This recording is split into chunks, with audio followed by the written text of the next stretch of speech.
അനുഗ്രഹിക്കപ്പെട്ട സമയത്തിനായിട്ട് കർത്താവിന് നന്ദിയും സ്തോത്രവും ചെയ്യുന്നു. ഇന്ന് നമ്മൾ ഒരുമിച്ച് ദൈവത്തിൻ്റെ വചനം ചിന്തിക്കാൻ താല്പര്യപ്പെടുമ്പോൾ വളരെ പ്രാർത്ഥനയോടെ നമുക്ക് ദിവസത്തിലായിരിക്കാം. ദൈവത്തിൻ്റെ വചനം ദൈവത്തോളം ശക്തിയുള്ളതാണ്. ദൈവത്തിൻ്റെ വചനത്തിന് ചെയ്യാൻ കഴിയാത്തതായി ഒന്നുമില്ല. സൗഖ്യമാക്കാൻ, ജീവിതത്തെ രൂപാന്തരപ്പെടുത്താൻ, ഏതൊരു കാര്യത്തിലും അത്ഭുതം പ്രവർത്തിക്കാൻ വചനത്തിന് കഴിയും. ദൈവത്തിൻ്റെ വചനം അയച്ച് സൗഖ്യം നൽകാൻ കഴിയുന്ന ഒരു കർത്താവ് നമ്മുടെ കൂടെയുണ്ട്. അതുകൊണ്ട് തന്നെ വളരെ പ്രാർത്ഥനയോടെ നമുക്കായിരിക്കാം. നമുക്ക് പറയാം, കർത്താവേ എന്നോട് സംസാരിക്കണമേ. ഇന്നത്തെ ചിന്തയ്ക്ക് വേണ്ടി നാം വായിക്കാൻ ആഗ്രഹിക്കുന്ന വേദഭാഗം 1 പത്രോസ് 5-ാം അധ്യായത്തിൻ്റെ 8ഉം 9ഉം വാക്യങ്ങളാണ്. 1 പത്രോസ് 5-ാം അധ്യായത്തിൻ്റെ 8ഉം 9ഉം വാക്യങ്ങൾ ഞാനത് നിങ്ങൾക്ക് വേണ്ടി വായിക്കുന്നു. അതിൻ്റെ 8-ാം വാക്യം പറയുന്നു: നിർമ്മതരായിരിപ്പീൻ, ഉണർന്നിരിക്കുവീൻ. നിങ്ങളെ പ്രതിയോഗിയായ പിശാച് അലർന്ന സിംഹം എന്ന പോലെ ആരെ വിഴുങ്ങേണ്ടു എന്ന് തിരിഞ്ഞ് ചുറ്റി നടക്കുന്നു. 9-ാം വാക്യം: ലോകത്തിൽ നിങ്ങൾക്കുള്ള സഹോദരവർഗത്തിന് ആവക കഷ്ടപ്പാടുകൾ പൂർത്തിയായി വരുന്നതെന്നറിഞ്ഞ് വിശ്വാസത്തിൽ സ്ഥിരതയുള്ളവരായി അവനോട് എതിർത്ത് നിൽക്കുവീൻ. അപ്പോസ്തലനായ പത്രോസ് എഴുതിയ 1-ാമത്തെ ലേഖനമാണ് നാം വായിച്ചത്.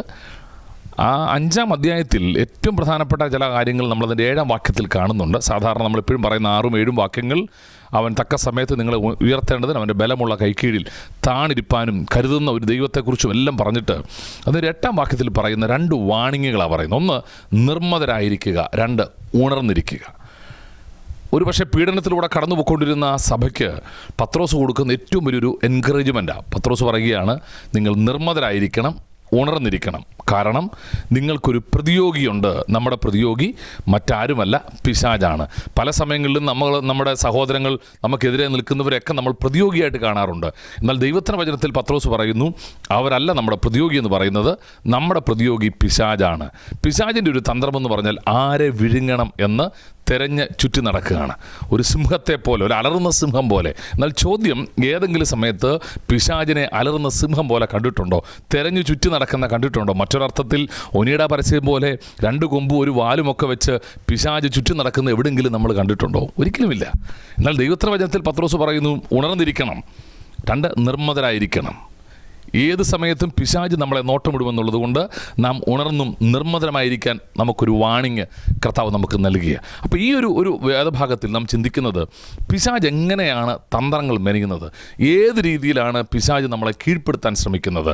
ഞാൻ പറഞ്ഞു, സിംഹത്തെ പോലെ കൊമ്പും വാലും ഒന്നും വെച്ച് പിശാച് വരുന്നില്ലെങ്കിലും പിശാചിൻ്റെ ഏറ്റവും വലിയ തന്ത്രമെന്ന് പറയുന്നത് നമ്മെ ഇല്ലാതാക്കുക എന്നുള്ളതാണ്. അതുകൊണ്ടാണ് എഫേസ്യ ലേഖനം 4-ാം അധ്യായത്തിൻ്റെ 27-ാമത്തെ വാക്യത്തിൽ പറയുന്നു, പിശാചിന് ഇടം കൊടുക്കരുത്. പിശാചിന് ഇടം കൊടുത്താൽ പിശാചാണ് പിന്നെ എല്ലാത്തിൻ്റെയും മുകളിൽ അധികാരമെടുക്കുന്നവൻ. നമ്മുടെ ജീവിതത്തിൽ ഇടം കൊടുത്താൽ പിശാചായിരിക്കും ജീവിതത്തെ നയിക്കാൻ പോകുന്നത്. കുടുംബത്തിൽ പിശാചിന് സ്ഥാനം കൊടുത്താൽ കുടുംബത്തെ നയിക്കാൻ പോകുന്ന പിശാചായിരിക്കും. അതുകൊണ്ട് തന്നെ പറയുന്നു, പിശാചിന് ഇടം കൊടുക്കരുത്. നമ്മുടെ വ്യക്തിപരമായിട്ടുള്ള ജീവിതത്തിലും നമ്മുടെ കുടുംബജീവിതത്തിലും നമ്മുടെ ആത്മീയ ജീവിതത്തിലും പിശാചിന് ഇടം കൊടുക്കരുത്. പിശാചിന് ഇടം കൊടുക്കാൻ പല സാഹചര്യങ്ങൾ നമുക്കുണ്ടാകും, പക്ഷേ പിശാചിന് ഇടം കൊടുക്കരുത്.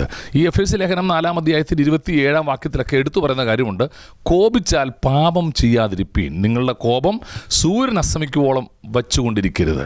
അതായത് നമുക്ക് പലപ്പോഴും പിശാചിന് ഇടം കൊടുക്കുന്നൊരു മേഖലയാണ് നമുക്കുണ്ടാകുന്ന കോപം. ചില ആളുകൾ പറയുന്നത് കേട്ടിട്ടില്ലേ, എനിക്ക് ഭയങ്കര ദേഷ്യമാണ്. ചില ആൾക്കാർ പറയും, ഇവൻ്റെ വല്യപ്പനും ഭയങ്കര ദേഷ്യമായിരുന്നു, പാരമ്പര്യമായി ദേഷ്യം കിട്ടി, പാരമ്പര്യമായി ദേഷ്യപ്പെടുന്നു. അങ്ങനെയൊക്കെയുള്ള ആളുകളുമുണ്ട്. അപ്പോൾ കോപം പലപ്പോഴും പാപത്തിന് കാരണമായി തീരാറുണ്ട്. കോപം എന്ന് പറയുന്നത് സാധാരണ എല്ലാവർക്കും ഉള്ള ഒരു വികാരം മാത്രമാണ്. എന്നാൽ ഇതിനെ നിയന്ത്രിക്കാൻ കഴിയുന്നില്ലെങ്കിൽ അതിൻ്റെ പരിണിത ഫലങ്ങൾ വലുതാണ്. ഇപ്പം നമ്മുടെയൊക്കെ ചുറ്റും നടക്കുന്ന വാർത്തകൾ കണ്ടാൽ നമുക്കറിയാം, ഒരു കോപം, ആ ഒരു ദേഷ്യം, അത് പിന്നീട് പകയായി, പിണക്കമായി, വലിയ കൊലപാതകത്തിൽ പോലും പ്രവേശിച്ചു കഴിഞ്ഞിരിക്കുക. പത്രമാധ്യമങ്ങൾ അങ്ങനെയല്ലേ കാണുന്നത്? കുടിപ്പകകളുണ്ട്, നാളുകൾ നീണ്ടു നിൽക്കുന്ന പകകൾ, വിദ്വേഷങ്ങൾ മരണത്തിലേക്ക് നയിക്കുന്നു, കൊലയിലേക്ക് നയിക്കുന്നു. എവിടുന്ന് ആരംഭിക്കുന്നത്? ചെറിയ ഒരു വിദ്വേഷം, ചെറിയൊരു വെറുപ്പ്, ചെറിയൊരു കോപം. അതുകൊണ്ടാണ് പറയുന്നത്, സൂര്യൻ അസ്തമിക്കുവോളം കോപം വെച്ചുകൊണ്ടിരിക്കരുത്, കോപിച്ചാൽ പാപം ചെയ്യാതിരിപ്പീൻ. അപ്പോൾ കോപത്തിൽ പിശാച് നമ്മൾ ഇടം കൊടുത്താൽ പിശാച് നമ്മുടെ ജീവിതത്തെ ഇല്ലാതാക്കും. അത് കുടുംബത്തിലായിരിക്കും, വ്യക്തിബന്ധങ്ങളിലായിരിക്കും. പിശാച് ഏറ്റവും പ്രധാനമായി ഉപയോഗിക്കുന്ന ഒരു മാധ്യമമാണ് കോപം. അതുകൊണ്ട് കോപിക്കരുതെന്നല്ല, കോപിച്ചാൽ പാപം ചെയ്യരുത്, പാപത്തിന് പിശാചിന് ഇടം കൊടുക്കരുത്. പണ്ടൊരു മനുഷ്യൻ യാത്ര ചെയ്യുമ്പം ഒരു ഒട്ടകത്തിന് തൻ്റെ കുടിലിൽ, അല്ലെങ്കിൽ തൻ്റെ ടെൻറ്റിനകത്ത് സ്ഥലം കൊടുത്തായിട്ട് പറയുന്നുണ്ട്. അദ്ദേഹം ഈ മരുഭൂമിയിലൂടെ യാത്ര ചെയ്ത് പോകുമ്പം ഒരു കൂടാരം അടിച്ച്, ഒരു ടെൻ്റ് അടിച്ച് കിടക്കുമ്പം അദ്ദേഹത്തിൻ്റെ ഉള്ളിലൊരു തോന്നൽ, ഈ ഒട്ടകം തണുത്ത് വിറച്ച് കിടക്കുകയല്ലേ. മരുഭൂമിയാണെങ്കിൽ രാത്രി വലിയ തണുപ്പായിരുന്നു. അദ്ദേഹം ഓർത്ത് ഇതിന് തല വയ്ക്കാൻ ഒരല്പ സ്ഥലം കൊടുക്കാം. അങ്ങനെ ഒട്ടകത്തിന് തല വയ്ക്കാനായിട്ട് ഈ കൂടാരത്തിനകത്ത്, ടെൻറ്റിനകത്ത് ഒരല്പ സ്ഥലം കൊടുത്തു. കുറച്ച് കഴിഞ്ഞ് നോക്കുമ്പം നല്ല തണുപ്പത്ത് അദ്ദേഹം എഴുന്നേറ്റ് നോക്കിയപ്പോഴാണ് മനസ്സിലായത് ഈ ഒട്ടകത്തിന് തല വയ്ക്കാൻ ആ സ്ഥലം കൊടുത്തത്, പക്ഷേ ഈ കൂടാരം മൊത്തം ഒട്ടകത്തിൻ്റെ തലയിലിരിക്കുക, ഇദ്ദേഹം കൂടാരത്തിന് പുറത്തും. പല സമയങ്ങളിൽ ഇതാ നമുക്ക് സംഭവിക്കുന്നത്. പിശാചിനെ അറിഞ്ഞോ അറിയാതെയോ നമ്മൾ ഇടം കൊടുത്താൽ പിശാചാകും നമ്മുടെ ജീവിതത്തെ മുഴുവൻ നയിക്കുന്നത്.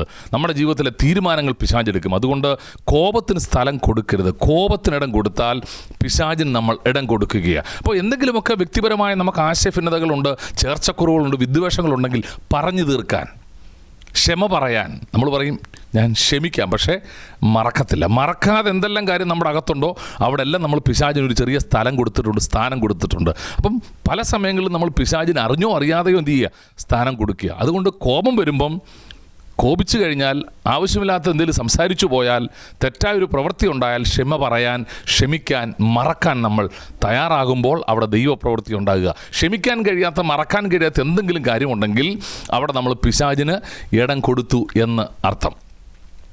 അതുകൊണ്ടാണ് ആരോ പറഞ്ഞത്, പിശാച് നമ്മുടെ കട്ടിൽ കീഴിൽ, നമ്മുടെ കട്ടിലിൻ്റെ അടിയിൽ 10 വർഷം വേണേലും കിടന്നുറങ്ങും, നമ്മുടെ ഉള്ളിലൊരു നെഗറ്റീവ് ചിന്ത ഇട്ടിട്ട്.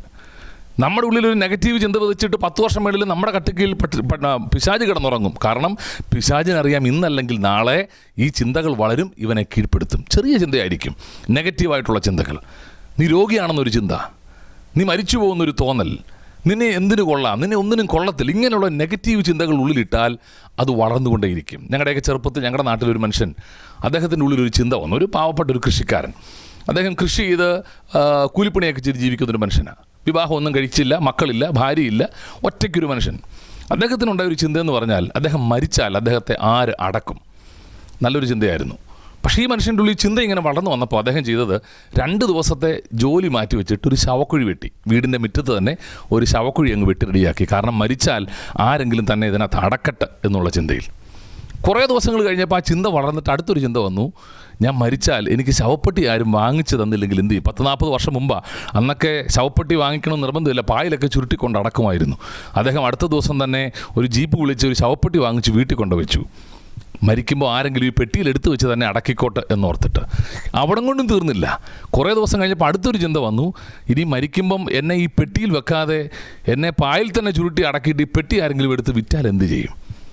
രാത്രി കിടന്നുറങ്ങാൻ തുടങ്ങുമ്പം അദ്ദേഹം ചെയ്തൊരു കാര്യം, അദ്ദേഹം ഈ പെട്ടിയിൽ കയറി കിടന്നുറങ്ങാൻ തുടങ്ങി. കാരണം പെട്ടിയിൽ കിടന്ന് മരിക്കുവാണെങ്കിൽ നേരെ കൊണ്ടങ്ങ് അടക്കിയാൽ മതിയല്ലോ. ഒരു ചെറിയ ചിന്ത എവിടം വരെയാണ് പോയത് എന്ന് നോക്കി. ഇപ്പം നമ്മുടെയൊക്കെ ഉള്ളിലുണ്ടാകുന്ന ഓരോ ചിന്തകളും ഏതെല്ലാം രീതിയിലാണ് നമ്മുടെ തലയ്ക്കകത്ത്, നമ്മുടെ മനസ്സിനകത്ത് പ്രവർത്തിക്കാൻ പോകുന്നത്. അതുകൊണ്ട് ഇങ്ങനെയുള്ള ചിന്തകൾക്ക് ഇടം കൊടുക്കരുത്. ഭയത്തിൻ്റെ ചിന്തകൾ കാണും, നിരാശയുടെ ചിന്തകൾ കാണും, രോഗിയാണെന്ന തോന്നൽ കാണും. ചില ആൾക്കാർ പറയും എനിക്ക് വയ്യ. അങ്ങനെ നമ്മൾ 2-3 പ്രാവശ്യം പറഞ്ഞു കഴിയുമ്പോൾ ഓട്ടോമാറ്റിക്കലി നമുക്ക് വയ്യാതാകും. സാധാരണ ഇപ്പോൾ പറയാറുണ്ട് നെഗറ്റീവ് എനർജി ബാധിക്കും. ഈ നെഗറ്റീവ് എനർജി എവിടെ നിന്നാണ് വരുന്നത്? പിശാചിൽ നിന്നാണ് വരുന്നത്. അപ്പം നമ്മുടെ പ്രതിയോഗി പിശാചാണ്. അപ്പോൾ പിശാചിന് നമ്മുടെ അകത്തിടം കൊടുത്താൽ എന്നെ കൊള്ളത്തില്ല, എനിക്ക് എൻ്റെ ജോലി നഷ്ടപ്പെടും. ചില ആളുകൾ അങ്ങനെ അകാരണമായ ഭയമുണ്ട്, എൻ്റെ ജോലി നഷ്ടപ്പെടും, അപകടം ഉണ്ടാകും, ഇങ്ങനെയുള്ള തോന്നലുകൾ യാത്ര ചെയ്യുന്ന ആളുകളുണ്ട്. ഈ തോന്നലുകളിൽ നമ്മൾ യാത്ര, അപ്പം ഞാൻ പറഞ്ഞു പിശാചിന് ഇടം കൊടുക്കരുത്. കൊരിന്ത്യർ ലേഖനത്തിലേക്ക് വരുമ്പം പൗലോസ് വീണ്ടും പറയുകയാണ്, പിശാചിൻ്റെ തന്ത്രങ്ങളെ അറിയാത്തവരല്ലല്ലോ നിങ്ങൾ. നമുക്കറിയാം പിശാചിൻ്റെ തന്ത്രങ്ങൾ. പിശാചിന് ഇടം കൊടുക്കരുത്. അപ്പോൾ ചെറിയ ചിന്തകൾ നമ്മുടെ ഉള്ളിലേക്ക് വരും. നിരാശപ്പെടുന്ന ചിന്തകൾ, ഭയത്തിൻ്റെ ചിന്തകൾ, ഏകാന്തതയുടെയും ഒറ്റപ്പെടലിൻ്റെയും ചിന്തകളൊക്കെ വരുമ്പോൾ നമ്മൾ പറയണം, ഇല്ല, കർത്താവിൻ്റെ കൂടെ ഉണ്ട്. ഒരു മനുഷ്യനെ ഭയം നേരിട്ട ഒരു കഥ പറയുന്നുണ്ട്. അദ്ദേഹത്തിൻ്റെ ഭയങ്കര ഭയമാണ്. പല ആൾക്കാർക്കും ഭയമുണ്ട്. രാത്രി കിടന്നുറങ്ങാൻ ഭയമുള്ളവരുണ്ട്, ഇരുട്ടത്ത് കിടക്കാതെ ലൈറ്റ് ഇട്ട് കിടക്കുന്ന ആളുകളുണ്ട്, യാത്ര ചെയ്യാൻ ഭയമുള്ള ആളുകളുണ്ട്, വിമാനത്തിൽ കയറാൻ ഭയക്കുന്ന ആളുകളുണ്ട്. ഇങ്ങനെ ഒത്തിരി ഭയങ്ങളുണ്ട്. ഈ ഫോബിയ എന്ന് പറയുന്നത് ഒത്തിരി ഡിഫറെൻറ്റ് കൈൻഡ് ഓഫ് ഫോബിയ, പലതരത്തിൽ. പാമ്പിനെ പേടിയുള്ളവർ, ഇങ്ങനെ ഒത്തിരി ഭയങ്ങൾ ആളുകളുണ്ട്. ഈ ഭയങ്ങളൊക്കെ ഉണ്ടാകുന്നത് നമുക്ക് നാച്ചുറലുള്ള ഫീലിംഗ് ആണെങ്കിലും നമ്മൾ പിശാചിനിടം കൊടുത്താൽ ചില ഭയങ്ങൾ നമ്മളെ കോൺക്വർ ചെയ്യും, നമ്മളെ കീഴടക്കി കളയും. അത് ഒരു പക്ഷേ മരണചിന്തയായിരിക്കും, അല്ലെങ്കിൽ രോഗിയാണെന്ന് ചിന്ത. ഞാൻ കുറേ വർഷം മുമ്പ് ഒരു അമ്മച്ചിയെ കണ്ടു. അമ്മച്ചി എന്നോട് പറഞ്ഞു, മോനെ ഒന്ന് പ്രാർത്ഥിക്കണം. അപ്പോൾ ഞാൻ പറഞ്ഞു പ്രാർത്ഥിക്കാം അമ്മച്ചി. ഞാൻ ചിന്ത പറ്റി അമ്മച്ചി. അമ്മച്ചി പറഞ്ഞു, എനിക്ക് തലയ്ക്കകത്ത് ഭയങ്കര വേദനയാണ്. പ്രാർത്ഥിക്കുന്നതിന് അമ്മച്ചി ചോദിച്ചു, അമ്മച്ചി ഡോക്ടറെ വല്ലതും കണ്ടോ? ഇല്ല മോനെ, മോൻ അങ്ങ് പ്രാർത്ഥിച്ചാൽ മതി. അപ്പോൾ എനിക്ക് തോന്നുന്നു അമ്മച്ചിക്ക് ഭയങ്കര വിശ്വാസമാണ്. അമ്മച്ചി അതുകൊണ്ടാണ് പ്രാർത്ഥിച്ചാൽ മതി എന്ന് പറഞ്ഞേ. ഞാൻ ചോദിച്ചു എന്താ അമ്മച്ചി ഡോക്ടറെ കാണാഞ്ഞേ? അന്നേരം അമ്മച്ചി പറഞ്ഞു അല്ല ഇനി ഡോക്ടറെ വല്ലതും കണ്ട് ഇത് ബ്രെയിൻ ട്യൂമർ വല്ലതും എന്ന് പറഞ്ഞ് എനിക്കത് സഹിക്കാൻ വയ്യ. അമ്മച്ചിക്ക് ചെറിയൊരു തലവേദന ആണെങ്കിൽ അമ്മച്ചിയുടെ ധാരണ ഇതൊരു ബ്രെയിൻ ട്യൂമർ ആണെന്നാണ്. അപ്പോൾ ചെറിയ ചിന്തകൾ, നമ്മളെ നെഗറ്റീവായ ചിന്തകൾ നമുക്കിതുപോലെയുള്ള മരണകരമായ ചിന്തകളിലേക്ക് നമ്മളെ നയിക്കാം, അല്ലെങ്കിൽ നമ്മുടെ ജീവിതത്തെ ഡിസ്ട്രക്റ്റ് ചെയ്യുന്ന കാര്യങ്ങളിലേക്ക് നമ്മെ നയിക്കാം. അതുകൊണ്ടാണ് പറഞ്ഞത് നമ്മുടെ ചിന്തകളിൽ പിശാചിന് ഇടം കൊടുക്കരുത്, ഭയത്തിനിടം കൊടുക്കരുത്, നിരാശപ്പെടുന്ന ചിന്തകൾക്ക് ഇടം കൊടുക്കരുത്. പല ആളുകളും അറിഞ്ഞോ അറിയാതെയോ പറയുന്ന വാക്കുകൾ അത് പിശാചിന് ഇടം കൊടുക്കുന്ന വാക്കുകളാണ്. എനിക്ക് ജീവിക്കാൻ ആഗ്രഹമില്ല, എനിക്ക് ജീവിക്കണ്ട, മരിച്ചാൽ മതി. അങ്ങനെ 2-3 പ്രാവശ്യം നമ്മൾ പറഞ്ഞു കഴിയുമ്പോൾ തന്നെ ഓട്ടോമാറ്റിക്കലി പിശാചിന് നമ്മൾ ഇടം കൊടുത്തു കഴിയുക നമ്മുടെ ജീവിതത്തിൽ. അതുകൊണ്ടാണ് സദൃശവാക്യങ്ങളിൽ പറയുന്നത് ജീവനും മരണവും നാവിൻ്റെ അധികാരത്തിലിരിക്കുന്നു. അപ്പം നമ്മൾ ജീവിക്കണോ വേണ്ടോ തീരുമാനിക്കാൻ നമ്മുടെ നാവ് തന്നെയാണ്, നിങ്ങൾ തന്നെയാണ് തീരുമാനിക്കുന്നത്. അപ്പം നിങ്ങൾക്ക് ജീവിക്കേണ്ട, മരിച്ചാൽ മതിയെന്ന് നിങ്ങൾ 4 പ്രാവശ്യം പറയുവാണെങ്കിൽ അതാണ് നിങ്ങളിലേക്ക് വ്യാപിക്കാൻ പോകുന്നത്. ജീവൻ വ്യാപിക്കണമെങ്കിൽ ജീവൻ ഡിക്ലെയർ ചെയ്യണം. മരണം വ്യാപിക്കുന്ന എപ്പോഴാണ്? മരണത്തെക്കുറിച്ച് പറയുമ്പോഴും ഡിക്ലെയർ ചെയ്യുമ്പോഴും. എനിക്ക് മരിച്ചാൽ മതി, ഞാൻ ചാകാൻ പോവുക, ഞാൻ മരിക്കാൻ പോവുക എന്നൊക്കെ നമ്മൾ ചിന്തിക്കുമ്പം പിശാച് അറിഞ്ഞോ അറിയാതെയോ നമ്മുടെ ഉള്ളിലേക്ക് കയറുകയാണ്. എല്ലാ സമയത്തും മരണചിന്തകൾ, ആത്മഹത്യ ചിന്തകൾ, തകരും നശിച്ചു പോകുമെന്ന് പറയുന്ന ചിന്തകൾ വരും പറയണം ഇല്ല, കർത്താവിൻ്റെ കൂടെയുണ്ട്. കർത്താവിൻ്റെ വാഗ്ദത്തങ്ങൾ മുറുകെ പിടിക്കണം. സങ്കീർത്തനം 91 പറയുന്നു, അവൻ ദീർഘായുസ്സ് കൊണ്ട് എനിക്ക് തൃപ്തി വരുത്തും, എൻ്റെ കണ്ണിൽ നിന്ന് വിടുവിക്കും, എൻ്റെ കാലിനെ വീഴ്ചയിൽ നിന്ന് വിടുവിക്കും. ഇങ്ങനെയുള്ള വാഗ്ദത്തങ്ങൾ മുറുകെ പിടിക്കണം. ഭയം നമ്മുടെ ഉള്ളിൽ വരുമ്പോൾ നമുക്കുള്ള ശക്തി എന്ന് പറയുന്നത് വചനമാണ്. ദൈവവചനത്തിൽ ആഴത്തിൽ നമ്മൾ വിശ്വസിക്കുമ്പോൾ, ദൈവവചനത്തെ നമ്മൾ മുറുകെ പിടിക്കുമ്പോൾ ഭയം ഓടി അകലും. അതുകൊണ്ടാണ് 1 യോഹന്നാൻ 3:16 പറയുന്നു, തികഞ്ഞ സ്നേഹം ഭയത്തെ പുറത്താക്കുന്നു. ദൈവത്തോടുള്ള സ്നേഹം വർദ്ധിക്കുമ്പോൾ ഭയം താനെ ഓടി അകലും. ദൈവവചനത്തെ ദൈവത്തെ സ്നേഹിക്കുമ്പോൾ നമ്മുടെ ഭയം ഓടി അകലുക. ദൈവത്തിൽ നിന്ന് അകലുമ്പോൾ ഭയം കൂടിക്കൊണ്ടേയിരിക്കും. അതാണ് ഞാൻ പറഞ്ഞത്, പിശാചിന് ഇടം കൊടുക്കരുത്, നിരാശപ്പെടുത്തുന്ന ചിന്തകൾക്ക് ഇടം കൊടുക്കരുത്. ഇനി ഞാൻ ജീവിച്ചിട്ട് കാര്യമില്ല, ഇനി ഒന്നിനും എന്നെ കൊള്ളത്തില്ല, ഇങ്ങനെയുള്ള ചിന്തകൾക്ക് ഇടം കൊടുക്കരുത്, ഭയത്തിന് ഇടം കൊടുക്കരുത്.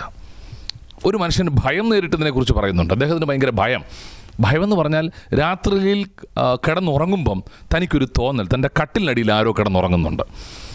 അപ്പോൾ രാത്രി 2-3 പ്രാവശ്യം അദ്ദേഹം എഴുന്നേറ്റ് ഇങ്ങനെ നോക്കും, ലൈറ്റ് ഓൺ ചെയ്യും, വീണ്ടും കട്ടിലടി നോക്കും, ആരുമില്ല. അങ്ങനെ നോക്കി ആരുമില്ലെന്ന് ഉറപ്പാക്കിയിട്ട് വീണ്ടും കിടന്നുറങ്ങും. അപ്പോൾ 2-3 പ്രാവശ്യം എഴുന്നേറ്റ് കട്ടിലിനടിയിൽ ആരോ ഉണ്ടെന്ന് നോക്കുക, ഭയമാണ്. അവസാനം അദ്ദേഹം ഒരു സൈക്കാട്രിസ്റ്റിനെ ചെന്ന് കണ്ടു. സൈക്കാട്രിസ്റ്റിനെ കണ്ടപ്പോൾ ഡോക്ടർ പറഞ്ഞു, മരുന്നൊക്കെ കൊടുത്തു, കുറച്ച് നേരം സംസാരിച്ചു, പേടിക്കണ്ട, കിടന്നുറങ്ങിക്കോളാൻ പറഞ്ഞു. എപ്പോഴാണ് കിടക്കുന്നത്? 11 മണിക്ക്. കിടക്കുന്നതിന് ഈ മരുന്ന് കഴിച്ചിട്ട് കിടക്കണം. എന്തായിരുന്നു? ഉറക്ക ഗുളിക. അപ്പോൾ ആ മനുഷ്യൻ മരുന്ന് കഴിച്ചിട്ട് രാത്രി സ്വസ്ഥമായിട്ട് ഉറങ്ങാൻ തുടങ്ങി, വളരെ സുഖകരമായിട്ടൊന്ന് ഉറങ്ങി. പക്ഷേ ഒരു പ്രശ്നം, 3 മണിയായപ്പോൾ ചാടി എഴുന്നേറ്റു, ലൈറ്റ് ഓണാക്കി കട്ടിക്കീഴ് നോക്കി, ആരോ കിടന്നുറങ്ങുന്നുണ്ട്. വീണ്ടും അടുത്ത ദിവസം ഇത് തന്നെ സംഭവിച്ചു. വീണ്ടും ഡോക്ടറെ കണ്ടു. ഡോക്ടർ പറഞ്ഞു, ഡോക്ടറെ എനിക്ക് ഉറങ്ങാൻ കഴിഞ്ഞു, പക്ഷേ 3 മണിയായപ്പോൾ ഞാൻ എഴുന്നേറ്റു. ഡോക്ടർ പറഞ്ഞു, ഒരു 1/2 ഗുളികയും കൂടെ കൂട്ടി കഴിച്ചു, 1 1/2 1/2 ഗുളിക കഴിച്ച് വീണ്ടും ഉറങ്ങാൻ കിടക്കുക. വീണ്ടും ഉറങ്ങിക്കഴിഞ്ഞപ്പോൾ 3 മണി എന്നുള്ളത് 4 മണിയായി. 4 മണിക്ക് എഴുന്നേറ്റിട്ട് വീണ്ടും കട്ടിക്കയിൽ അദ്ദേഹം നോക്കുക, ആരോ കട്ടിലിനടിയിൽ കിടക്കുന്നുണ്ട് എന്നൊരു തോന്നൽ. ആ തോന്നലുകൾ അദ്ദേഹം പോകുന്നത്. വീണ്ടും ഡോക്ടറെ കണ്ടു. ഇതെല്ലാം കഴിഞ്ഞപ്പോൾ ഡോക്ടറിന് വശം കെട്ടു. മരുന്ന് കൂട്ടിയും കുറച്ചും കൊടുത്തിട്ട് ഒരു പ്രയോജനമില്ല. ഡോക്ടർ പറഞ്ഞു, ഞാൻ വീട്ടിലേക്ക് വരിക. അങ്ങനെ ഈ സൈക്കാട്രിസ്റ്റ് ഈ മനുഷ്യൻ്റെ വീട്ടിലേക്ക് ചെന്നു. ഈ ഡോക്ടറുടെ കൂടെ ഒരാളും ഉണ്ടായിരുന്നു. ഡോക്ടർ വന്ന് ചോദിച്ചു, എവിടെയാണ് നിങ്ങൾ കിടക്കുന്നത്? കിടക്കുന്ന മുറി കാണിച്ചു കൊടുത്തു. റൂമിലേക്ക് ചെന്നു. ഈ റൂമിലാണ് കിടക്കുന്നല്ലേ, ഈ കട്ടിലാണ് കിടക്കുന്നത്, ഓക്കെ, നിങ്ങൾ അങ്ങോട്ടൊന്ന് പോയി നടന്നിട്ടൊക്കെ വരാൻ പറഞ്ഞു. ഡോക്ടറും കൂടെയുള്ള ആളും കൂടെ ആ മുറിയിലേക്ക് കയറി കുറച്ച് നേരം കഴിഞ്ഞു. ഒരു 10 മിനിറ്റ് കഴിഞ്ഞപ്പോൾ ഈ ഡോക്ടറും പുറത്തിറങ്ങി വന്നു, കൂടെയുള്ള ആളും പുറത്തിറങ്ങി. ഇദ്ദേഹത്തെ വിളിച്ച് പറഞ്ഞു വരാൻ പറഞ്ഞു. തിരിച്ച് റൂമിലേക്ക് വിളിച്ച് അദ്ദേഹത്തെ കയറ്റി. അദ്ദേഹം റൂമിലേക്ക് വന്ന് അദ്ദേഹം റൂമിൽ നോക്കിക്കഴിഞ്ഞപ്പോൾ അദ്ദേഹം ഞെട്ടിപ്പോയി. കാരണം അദ്ദേഹം നോക്കിയപ്പോൾ കണ്ടത് അദ്ദേഹത്തിൻ്റെ കട്ടിലിൻ്റെ 4 കാലും മുറിച്ചു മാറ്റി. ഈ ഡോക്ടർ കൊണ്ടുവന്ന ഒരു ആശാരിയാണ്. കട്ടിലിൻ്റെ 4 കാലും മുറിച്ചു മാറ്റിയിട്ട് പറഞ്ഞു, ഇനിയും ഈ കട്ടിലിനടിയിൽ ആരും എന്ത് ചെയ്യത്തില്ല, കിടക്കത്തില്ല. അപ്പം നമ്മുടെയൊക്കെ ഉള്ളിൽ ഇങ്ങനെ ഭയത്തിൻ്റെ ചിന്തകളുണ്ടെങ്കിൽ ഈ ഭയം കൊണ്ടുവരുന്ന കാലുകളെ അങ്ങ് മുറിച്ച് കളഞ്ഞാൽ മതി. അകാരണമായ ഭയം. ചില ആളുകൾ തോന്നലുകളിലാണ് യാത്ര ചെയ്യുന്നത്. തോന്നലുകളിൽ കഴിഞ്ഞ കുറേ നാൾ മുമ്പ് ട്രിവാൻഡ്രത്ത് ഒരു മയക്കുമരുന്ന് അടിമയായ ഒരു ചെറുപ്പക്കാരൻ മാതാപിതാക്കളെ വെട്ടിക്കൊന്നു. അദ്ദേഹത്തോട് ചോദിച്ചു, നീ എന്തിനാ ഇത് ചെയ്തത്? അവൻ പറഞ്ഞു, എനിക്ക് അങ്ങനെ തോന്നി. തോന്നലുകൾ യാത്ര ചെയ്യുന്ന ഒത്തിരി ആളുകളുണ്ട്. ജോലി റിസൈൻ ചെയ്യാൻ തോന്നി, ഉള്ളിൻ്റെ ഉള്ളിൽ ഇങ്ങനെ തോന്നുക, ജോലി റിസൈൻ ചെയ്യണം, ജോലി നഷ്ടപ്പെടാൻ പോകുക, ജോലി റിസൈൻ ചെയ്യണം. ഇങ്ങനെയുള്ള തോന്നലുകൾ യാത്ര ചെയ്യുന്ന ഒത്തിരി ആളുണ്ട്. സംഭവിക്കരുത്. തോന്നലുകളിലല്ല നമ്മൾ യാത്ര ചെയ്യേണ്ടത്. ദൈവാത്മാവാണ് നിങ്ങളെ നയിക്കേണ്ടത്. എല്ലാ ദിവസവും രാവിലെ എഴുന്നേൽക്കുമ്പം നിങ്ങളോട് തന്നെ പറയണം, കർത്താവിൻ്റെ കൂടെയുണ്ട്. വചനം വായിക്കണം, പ്രാർത്ഥിക്കണം, ധൈര്യത്തിൽ പറയണം, ഈ കർത്താവിൻ്റെ കരം പിടിക്കുന്നുണ്ട്. തലമുറയുടെ കൂടെ കുഞ്ഞുങ്ങളുണ്ട്. ചില ആളുകൾക്ക്, ചില മാതാപിതാക്കൾക്ക് കുഞ്ഞുങ്ങളെക്കുറിച്ചുള്ള ഭയമാണ്. അവർ സ്കൂളിലേക്ക് കടന്നുപോയി, അപകടം ഉണ്ടാകുമോ, ആരെങ്കിലും അവരെ കൊല്ലുമോ, വെടിവെക്കുമോ, ഇങ്ങനെയൊക്കെ ഒത്തിരി ആശങ്കകളാണ്. ഭയക്കേണ്ട കാര്യമില്ല.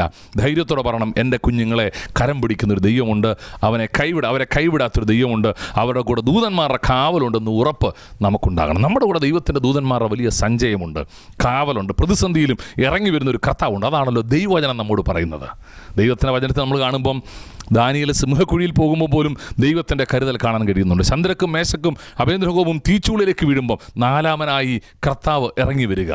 നോക്കി, നമ്മുടെ പ്രതിസന്ധിയിൽ കർത്താവ് നമ്മുടെ കൂടെയുണ്ട്. ഇതാണ് നമ്മുടെ തലമുറയോട് പറഞ്ഞു കൊടുക്കേണ്ടത്. ഇതാണ് നമ്മുടെ കുഞ്ഞുങ്ങളോട് പറഞ്ഞു കൊടുക്കേണ്ടത്. പുറത്തിറങ്ങരുത്, വെളിയിൽ പോകരുത്, അങ്ങോട്ട് നോക്കരുത്, ഇങ്ങോട്ട് നോക്കരുത്, പിശാച് വരും, ഉമ്മാക്കി വരും എന്നൊക്കെ പറഞ്ഞ് പേടിപ്പിക്കാതെ എപ്പോഴും പറയണം, കർത്താവ് കൂടെയുണ്ട്. നിങ്ങളുടെ സ്കൂൾ യാത്രയിൽ ഒറ്റയ്ക്ക് കർത്താവ് കൂടെയുണ്ട്, ഹോസ്റ്റലിൽ കർത്താവ് കൂടെയുണ്ട്. ഈ ബോധ്യം നമ്മുടെ തലമുറയ്ക്ക് പറഞ്ഞു കൊടുത്താൽ ഒരു കാര്യം ഉറപ്പാണ്, ഒരു കാലത്തും ഒരു ഭയത്തിന് അടിമയാകത്തില്ല. അകാരണമായ ഭയം അവരെ കീഴടക്കത്തില്ല. വ്യക്തിപരമായി നിങ്ങൾ അതുപോലെ ഭയപ്പെടുന്നുണ്ടെങ്കിൽ ഞങ്ങൾ ആ ഭയത്തിന് അടിമയാകാതെ നിങ്ങൾ ധൈര്യത്തോടെ പറഞ്ഞ കർത്താവിൻ്റെ കൂടെയുണ്ട്. ചില ആശങ്കകൾക്ക് നിങ്ങൾ ഇടം കൊടുക്കുന്നെങ്കിൽ അത് നിങ്ങളുടെ മനസ്സിനുള്ളിൽ ബാധിച്ച് നിങ്ങളുടെ എല്ലാ ദിവസത്തെയും ആക്ടിവിറ്റിയെ ബാധിച്ചിട്ടുണ്ട്, നിങ്ങളുടെ എനർജിയെ ബാധിച്ചെങ്കിൽ നിങ്ങൾ പറഞ്ഞില്ല, കർത്താവ് കരുതുന്നവനാ, അവൻ എൻ്റെ കരം പിടിക്കും. നമുക്കുള്ള ഏറ്റവും വലിയ ഉറപ്പ് നമ്മളെ കരം പിടിക്കുന്ന, നമ്മളെ നടത്തുന്ന ഒരു കർത്താവ് നമ്മുടെ കൂടെ ഉണ്ടെന്നുള്ള ധൈര്യമാണ്. ആ ധൈര്യം നിങ്ങളുടെ ഉള്ളിലുണ്ടോ? ഉണ്ടെങ്കിൽ കർത്താവിന് നന്ദി പറയണം. കർത്താവേ, നീ എൻ്റെ കരം പിടിക്കുന്നതിനായി സ്തോത്രം, നീ എന്നെ മുൻപോട്ട് നയിക്കുന്നതിനായി സ്തോത്രം. ചിന്തകളൊക്കെ ഒത്തിരി വരും, 100 കണക്കിന് ചിന്തകളാണ് ഓരോ ദിവസവും വരുന്നത്, 1000 ചിന്തകളാണ് വരുന്നത്. ഇതിൽ നമ്മെ ഇല്ലാതാക്കുന്ന നെഗറ്റീവായിട്ടുള്ള പിശാചിടുന്ന ചിന്തകൾ, പിശാചിന് സ്ഥാനം കൊടുക്കുന്ന ചിന്തകളെ എടുത്ത് കളയണം. വേണമെങ്കിൽ അതിനെയൊക്കെ അങ്ങ് പെർമനൻ്റ്ലി ഡിലീറ്റ് ചെയ്യണം, എടുത്തം കളഞ്ഞേക്കണം. പിന്നെ ഇത് തിരിച്ചു കയറി വരരുത്. അപ്പം നമ്മുടെ ചിന്തകളിൽ നമ്മൾ എന്തിനാണ് സ്ഥാനം കൊടുക്കുന്നത്? അത് തന്നെ നമ്മൾ ഇവാലുവേറ്റ് ചെയ്യും. ദൈവമക്കളാണ്, വചനം വായിക്കുന്നുണ്ട്, പ്രാർത്ഥിക്കുന്നുണ്ടെന്ന് പറയുമ്പോഴും അകത്ത് പിശാചിനിടം കൊടുത്താൽ, വാക്കുകളിലും സംസാരത്തിലും പിശാചിനിടം കൊടുത്താൽ, ചില ആളുകളുണ്ട് വാ തുറന്നാൽ മുഴുവൻ നെഗറ്റീവായിട്ടുള്ള കാര്യങ്ങളെ പറയത്തുള്ളൂ. ഒരു മഴ പെയ്താലും നെഗറ്റീവായിട്ട് പറയും, വെയിലുണ്ടെങ്കിലും നെഗറ്റീവായിട്ട്, ഇന്ന് ഭയങ്കര വെയിലാണ്, ഇന്ന് എന്നോ മഴയാണ്, ഇല്ലേ? നന്മയുണ്ടെങ്കിലും അനുഗ്രഹമുണ്ടെങ്കിലും നെഗറ്റീവായിട്ട് പറയും. ഇല്ല, നമ്മുടെ വായിൽ നിന്ന് നല്ലത് മാത്രം പറയട്ടെ, കൃപയോട് കൂടിയത്, ഉപ്പിനാൽ രുചി വരുത്തിയത്, മറ്റുള്ളവർക്ക് പ്രോത്സാഹനമാകുന്നത് പറയട്ടെ. ചിലരൊക്കെ ചില വാക്കുകൾ പറയുന്നത് കേട്ടാൽ തന്നെ നമ്മൾ അന്നേരം രോഗികൾ പോലും മരിച്ചു പോകും, ഇല്ലയോ? രോഗികളൊക്കെ കാണുമ്പോൾ ചില വരത്തില്ല, അയ്യോ പാവം കഷ്ടം, അങ്ങനെ വന്നു പോയല്ലോ, ഇങ്ങനത്തെ അപ്പുറത്തെ ആൻറ്റിക്കും അങ്ങനെ ആയിരുന്നു, ആശുപത്രിയിലോട്ട് കൊണ്ട് അന്നേരം അങ്ങ് ചത്തുപോയി. ഇങ്ങനെയുള്ള നെഗറ്റീവായിട്ടുള്ള കാര്യങ്ങൾ പറഞ്ഞ് ആളുകളുടെ ആദ്യം ടെൻഷനും വർദ്ധിപ്പിക്കരുത്. യശയ്യാപ്രവചനത്തിൽ പറയുന്നുണ്ട്, എനിക്ക് തളർന്നിരിക്കുന്നവരെ താങ്ങേണ്ടതിന് ശിഷ്യന്മാരുടെ നാവ് ദൈവം തന്നിരിക്കുക. അതെ, ശിഷ്യന്മാരുടെ നാവാണ് നിങ്ങൾക്ക് തന്നിരിക്കുക. നിങ്ങളുടെ വാക്കുകൾ കൃപയോട് കൂടിയത്, ധൈര്യം പകരുന്നത്, വിശ്വാസം പകരുന്നത്, ആളുകൾക്ക് ശക്തി കൊടുക്കുന്നതായി തീരട്ടെ. അപ്പോൾ പിശാചിൻ്റെ തന്ത്രങ്ങളെ അറിയണം. പിശാച് കൊമ്പും പാലും വെച്ച് വരുന്നില്ല, മറിച്ച് നമ്മുടെ ചിന്തകളിലേക്ക് വരിക, വെറുതെ നമുക്കുണ്ടാകുന്ന തോന്നലുകൾ വരിക. തോന്നലുകളിലേക്ക് നമ്മൾ യാത്ര ചെയ്യരുത്, ഭയത്തിനടിമയായി നമ്മൾ യാത്ര ചെയ്യരുത്. ധൈര്യത്തോടെ പറഞ്ഞാൽ കർത്താവിൻ്റെ കരം പിടിക്കുന്നുണ്ട്. ഈ ഭയവും ഇങ്ങനെയുള്ള ആശങ്കകളും ഒക്കെ വരുമ്പോൾ നമ്മൾ എന്താ ചെയ്യേണ്ടത്? ഞാൻ പറഞ്ഞു, തികഞ്ഞ സ്നേഹം ഭയത്തെ പുറത്താക്കുന്നു. കർത്താവ് നമ്മുടെ കൂടെയുണ്ട്, അവൻ കരം പിടിക്കുന്നു എന്നുള്ള ധൈര്യം എല്ലാ സമയത്തും നമുക്കുണ്ടാകണം. എങ്ങനെ നമുക്ക് പിശാചിനോട് എതിർക്കാൻ കഴിയും? അതാണ് എഫേസ്യ ലേഖനം 6-ാം അധ്യായത്തിൻ്റെ 10 മുതൽ പൗലോസ് അപ്പോസ്തലൻ പറയുന്നു, ഒടുവിൽ കർത്താവിലും അവൻ്റെ അമിത ബലത്തിലും ശക്തിപ്പെടും. നിങ്ങൾക്ക് വേണമെങ്കിൽ എടുത്ത് വായിക്കാം, എഫേസ്യർ 6:10 ഒടുവിൽ കർത്താവിലും അവൻ്റെ അമിത ബലത്തിലും ശക്തിപ്പെടുവിൻ, പിശാചിനോട് എതിർത്ത് നിൽക്കാൻ കഴിയേണ്ടതിന് ദൈവത്തിൻ്റെ സർവായുധ വർഗം ധരിച്ചുകൊള്ളുവീൻ. ദൈവത്തിൻ്റെ സർവായുധ വർഗം എന്ന് പറഞ്ഞിട്ട് പൗലോസ് ഒത്തിരി കാര്യങ്ങൾ പറയുന്നുണ്ട്. ആ എഫേസ്യ ലേഖനം 6-ാം അധ്യായം 10 മുതൽ താഴേക്ക് വായിക്കുമ്പം രക്ഷയുടെ ശിരസ്ത്രം, നീതിയുടെ കവചം, വിശ്വാസത്തിൻ്റെ പരിച, വചനമെന്ന് പറയുന്ന വാള്, സുവിശേഷത്തിൽ ഒരുക്കം കാലിന് ചെരുപ്പാക്കി, സത്യസുവിശേഷം സത്യം അരക്കുകെട്ടി, ഇങ്ങനെ ഒത്തിരി കാര്യങ്ങൾ. ഒരു പടയാളിയെപ്പോലെ നമുക്ക് പല കാര്യങ്ങൾ പറഞ്ഞു തരിക. ഇതെല്ലാം നിങ്ങൾക്കുണ്ടാകണം. ഈ വാക്യങ്ങൾ ഒത്തിരി ആയുധങ്ങളെക്കുറിച്ച് പറയുന്നുണ്ടെങ്കിലും ശത്രുവിനെ എതിർക്കാൻ, പിശാചിനെ എതിർക്കാൻ ഒറ്റ ആയുധമേ നമുക്ക് അതിനകത്തുള്ളൂ. നമുക്ക് രക്ഷയുടെ ശിരസ്ത്രം ധരിക്കണമെന്ന് പറയുന്നത് പിശാചിനെ റെസിസ്റ്റ് ചെയ്യാൻ വേണ്ടിയാണ്, നമ്മുടെ തലച്ചോറിനെ, നമ്മുടെ തലയെ പ്രൊട്ടക്റ്റ് ചെയ്യാൻ വേണ്ടിയാണ്. ഒരു യുദ്ധക്കളത്തിലാണ് നിങ്ങൾ നിൽക്കുന്നത്, നിങ്ങൾക്ക് നിങ്ങളുടെ പ്രതിയോഗി പിശാചാണ്, നിങ്ങൾക്ക് യുദ്ധമുള്ളത് പിശാചിനോടാണ്. നിങ്ങളുടെ തലയ്ക്ക് രക്ഷയുടെ ശിരസ്ത്രമുണ്ടെങ്കിൽ, യേശുവിൻ്റെ രക്തത്താൽ ഞാൻ വീണ്ടും ജന്മം പ്രാപിച്ചെന്ന് ബോധ്യമുണ്ടെങ്കിൽ, നിങ്ങളുടെ തലയിൽ ആ ചിന്തകൾ പോയാൽ, ആ രക്ഷയുടെ ശിരസ്ത്രം നിങ്ങൾ ധരിച്ചാൽ, പിശാചിൻ്റെ അമ്പുകൾ നിങ്ങളുടെ തലയിൽ തറയ്ക്കത്തില്ല. നീതിയുടെ കവചം ധരിച്ചു, നിങ്ങളുടെ ചിന്തകളിൽ ഒരു പ്രൊട്ടക്ഷൻ കവറിങ് തരികയാണ്. നിങ്ങൾക്കെതിരെ പിശാച് അവിശ്വാസം വരുമ്പോൾ വിശ്വാസത്തിൻ്റെ പരിച നിങ്ങൾ എന്തുന്നു? ഈ പരിച മതി പിശാചിൻ്റെ തീ അമ്പുകളെ തടുക്കാൻ വേണ്ടി. പ്രാർത്ഥന എല്ലാ സമയവും ഉറ്റിരിക്കുന്നു, നിങ്ങളുടെ വിശ്വാസത്തെ അത് വർദ്ധിപ്പിക്കും. എന്നാൽ ഒറ്റ ഒരു ആയുധമേ അതിനകത്തുള്ളൂ, വചനമെന്ന് പറയുന്ന വാൾ.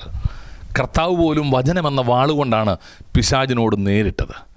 താൻ പരീക്ഷിക്കപ്പെട്ടപ്പോൾ, പിശാചിനാൽ പരീക്ഷിക്കപ്പെട്ടപ്പോൾ കർത്താവ് വചനം ഉപയോഗിക്കുക. അതെ, വചനം ഒരായുധമാണ്. നമ്മുടെയൊക്കെ ജീവിതത്തിൽ വചനം നമ്മുടെ കരങ്ങളിലുണ്ടാകണം. ബൈബിൾ കൈ പിടിച്ചിട്ട് കാര്യമില്ല, ഈ ബൈബിളിലെ വചനങ്ങൾ നമ്മുടെ അകത്തുണ്ടാകും. ചിലർ പറയും ബൈബിൾ പിടിക്കുന്നവനെ അല്ല ഭയം, ഈ വചനം അകത്തുള്ളവരെ പിശാചിന് ഭയമാണ്. ബൈബിൾ വായിക്കുന്നവരെ ഭയക്കുന്നില്ല, വചനം അകത്തുണ്ടെങ്കിൽ പിശാച് ഭയക്കും. വചനം വായിക്കണം, വചനം നിങ്ങളുടെ കരങ്ങളിലുണ്ടാകണം. അതിനേക്കാൾ ഉപരി ഈ വചനം നിങ്ങളുടെ അകത്തേക്ക് കയറണം. അകത്ത് കയറിക്കഴിഞ്ഞാൽ പിശാച് നിങ്ങളെ ഭയക്കും, പിശാച് നിങ്ങളെ പേടിക്കും. കാരണം നിങ്ങൾ കർത്താവിൻ്റെ സ്വന്തമാണ്, ദൈവത്തിൻ്റെ സ്വന്തം കുഞ്ഞാണ്, സ്വന്തം പൈതലാണ്. ആ ബോധ്യം നിങ്ങൾക്കുണ്ടാകും, പിശാച് നിങ്ങളെ തൊടുവാൻ കഴിയത്തില്ല. ഇന്ന് പകൽക്കാലം അത് നിങ്ങൾ അറിയേണ്ടത്, നിങ്ങളുടെ ഉള്ളിലേക്ക് വചനം കയറണം. വചനമാണ് ആയുധം. പിശാചിനോട് നേരിടാൻ കഴിയുന്ന വചനമാണ്. സർവായുധ വർഗം ധരിക്കുമ്പം അതിനകത്ത് ഒറ്റ ആയുധമേ ഉള്ളൂ, വചനമെന്ന് പറയുന്ന വാള്. ഈ വാളുണ്ടെങ്കിൽ പിശാച് തരുന്ന ഏത് ചിന്തകളെയും, ഏത് നെഗറ്റീവായ ചിന്തകളെയും നിങ്ങൾക്ക് നേരിടാൻ കഴിയും. മരണകരമായ ചിന്തകൾ, ഭയത്തിൻ്റെ ചിന്തകൾ, ഇതിനെ നേരിടാൻ കഴിയും.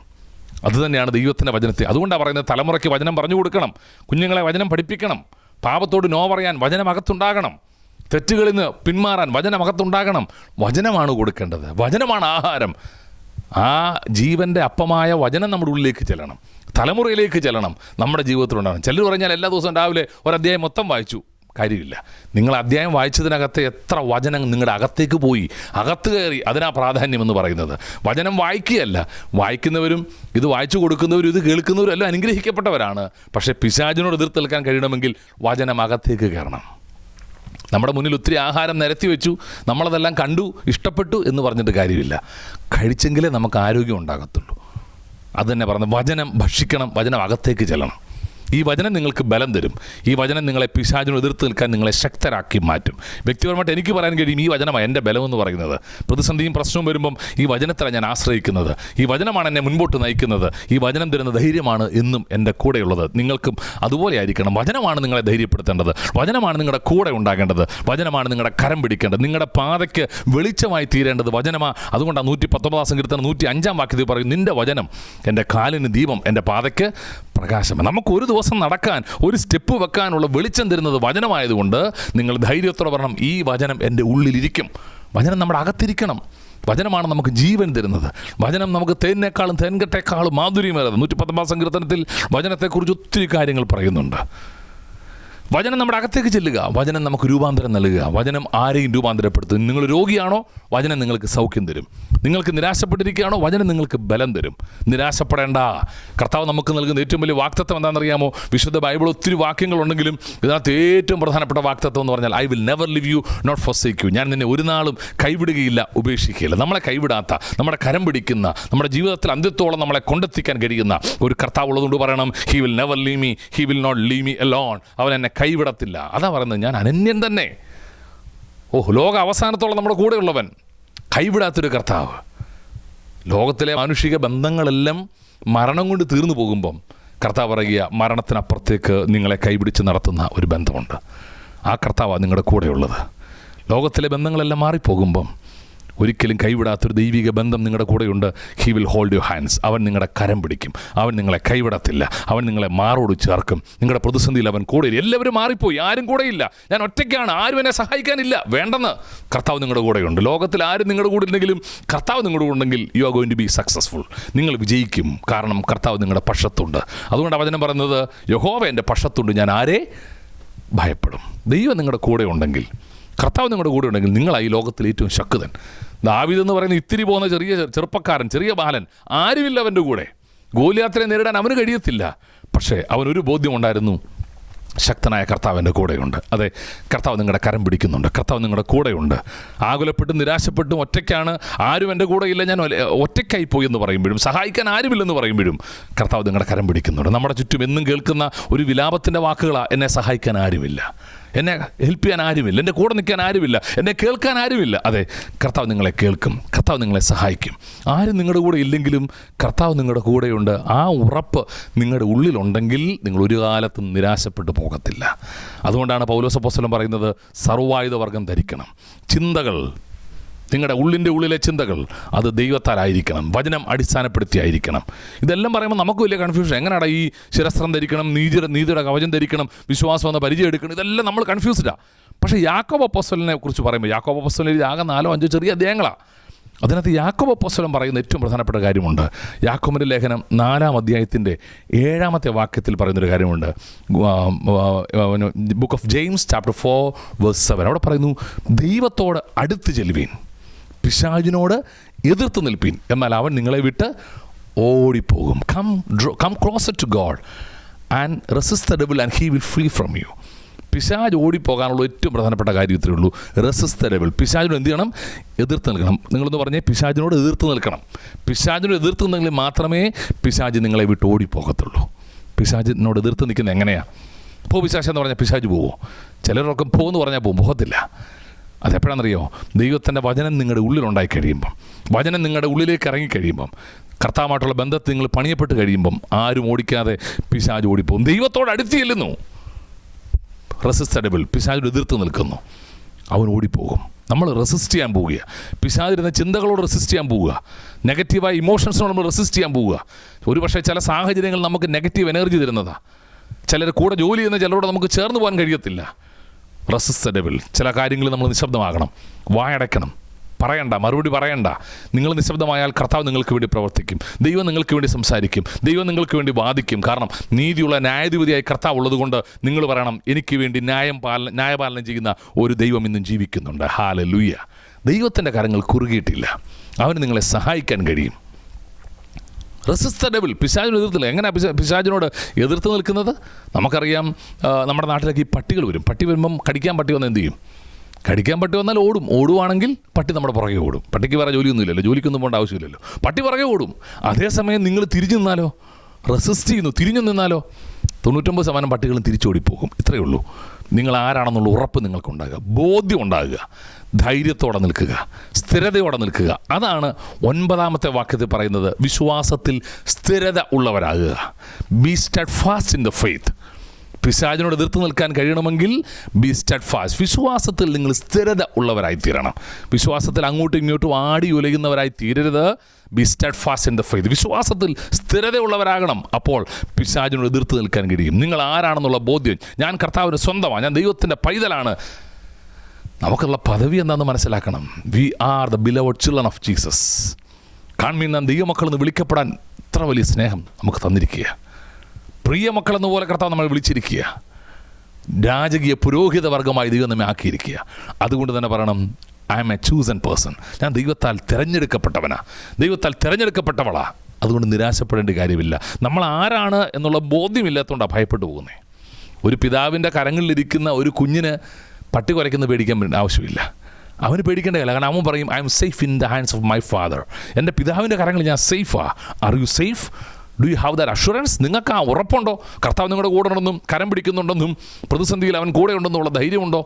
ഉണ്ടാകണം. അവൻ നിങ്ങളുടെ കരം പിടിക്കുന്നെങ്കിൽ ലോകത്തിലൊന്നിനും നിങ്ങളെ തൊടുവാൻ കഴിയത്തില്ല. ഒരു പ്രതിസന്ധിക്കും ഒരു പിശാചിനും തൊടാൻ കഴിയത്തില്ല.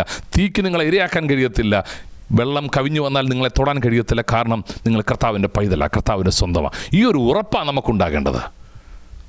യോഹന്നാൻ അപ്പോസ്തലനെ കുറിച്ച് പറയുന്നത്, അവനെ പിടിച്ച് തീയിലിട്ടിട്ട് പോലും അവനെ കൊല്ലാൻ കഴിഞ്ഞില്ലെന്നാണ് ചരിത്രം പറയുന്നത്. പത്മോസ് ദ്വീപിലേക്ക് എറിഞ്ഞപ്പോഴും ഈ യോഹന്നാൻ അപ്പോസ്തലന് വെളിപ്പാടുകൾ ഉണ്ടാകുക. ഞാൻ പറഞ്ഞത്, ദൈവം നിങ്ങളെ വിളിച്ചിരിക്കുക.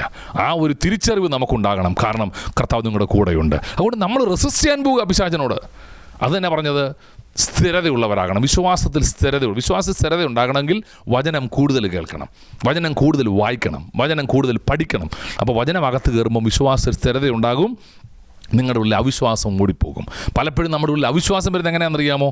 വിശ്വാസം ഇല്ലാതായി തീരുന്നു, പിശാച് അകത്തേക്ക് കയറുന്നു.